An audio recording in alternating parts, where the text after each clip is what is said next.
এত টাকা দিয়ে বাড়ি বানিয়েছি, তাও কেন একটা খাট কিনিনি? মানে টিনের ঘর ছেড়ে যখন থেকে আমি এই দালান ঘরে এসেছি তখন থেকে কিন্তু আমি নিচেই ঘুমাতাম, মানে একটা সোফা কাম বেডে। একবার তো আমার এটাই মনে হয়েছিল যে আমার হয়তো এই ঘরে খাটে ঘুমানো আর হবে না, কারণ প্রথমবার যখন অনলাইন থেকে একটা খাট অর্ডার করলাম পুরোটাই ভাঙা ছিল। আমার সাথে আমার ফ্যামিলির সবারই মন প্রচন্ড খারাপ হয়ে গেছিল। কিন্তু কয়েকদিন পরে আমারও রিস্ক নিয়ে ফ্লিপকার্ট থেকে আরো একটা খাট অর্ডার করেছি। এদিকে ঘর তো পরিষ্কার করছিলাম, সাথে এটাও ভাবছি জানি না আবার কি হবে, আবারও কি খাটটা ভাঙা আসবে কিনা। আর এদিকে না আজকেও সকাল সকাল হৃদয় এসেছিল, কিন্তু ওর পা কেটে গেছিল, তাই ও বেশিক্ষণ থাকিনি, কিছুক্ষণ থেকেই বাড়ি চলে গেছিল। আর এদিকে টেকনিশিয়ান চলেও এসছে আমার খাটটা সেট করতে। এবার আমি দেখলাম যে অনেকেই কমেন্ট করেছো যে টেকনিশিয়ান দিয়ে কে খাট সেট করায়। দেখো যেমনটা তোমরা জানো, খাটটা আমি নিয়েছি ফ্লিপকার্ট থেকে, আর এই খাটের সাথেই ছিল ফ্রি ইনস্টলেশন, মানে খাটটা সেট আমাকে করতে হবে না, টেকনিশিয়ান নিজে আমার সঙ্গে কন্ট্যাক্ট করে উনি আসবে আর খাটটা সেট করে দেবে, তাও আবার একদম ফ্রিতে। হ্যাঁ, ব্যাপারটা অবশ্য ভালো। এবার আমি বলবো যে ফ্লিপকার্ট থেকে এই খাটটা নিয়ে আমি লাভ করেছি বা লস করেছি, আর কত প্রাইস নিয়েছে,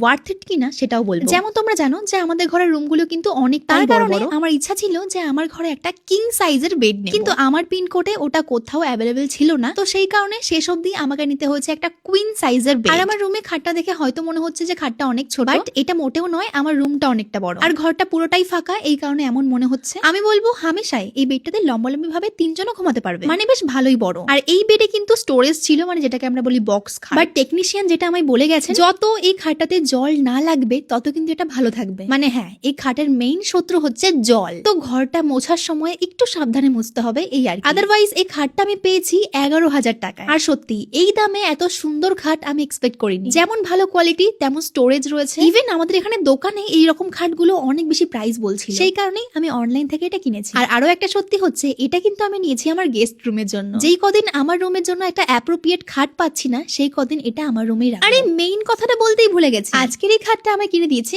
আমার মা। আমি খাটটার লিংক দিয়ে রাখলাম, তোমরা চাইলে পারচেজ করতে পারো। আমার তো ভালোই লেগেছে টু বি অনেস্ট।